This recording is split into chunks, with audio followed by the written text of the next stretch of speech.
జగన్ మీదకి షర్మిలని కాంగ్రెస్ పార్టీ ఎలా వాడిందో అలాగే కవితని కేసీఆర్ మీదకి అలాగే వాడుతోంది కాంగ్రెస్ పార్టీ. కవిత వెనకాల కాంగ్రెస్ పార్టీ ఉంది. ఇది భారతీయ జనతా పార్టీ రాజ్యసభ సభ్యుడు జాతీయ నాయకుడు అయినటువంటి తెలంగాణ నేత లక్ష్మణ్ కీలకమైన వ్యాఖ్యలు చేశారు.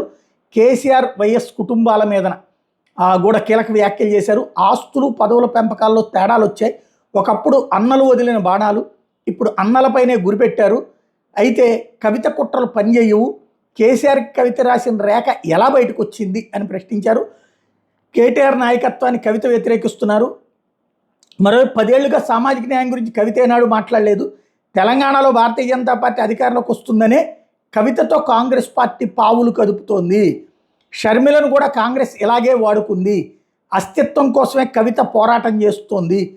లిక్కర్ కేసులో ఉన్న వాళ్ళని ప్రజలు స్వాగతించరు. గత ఎన్నికల్లో కవితకు సానుభూతి కూడా రాలేదు. ఇది గుర్తుపెట్టుకోవాలి అని చెప్తున్నారు.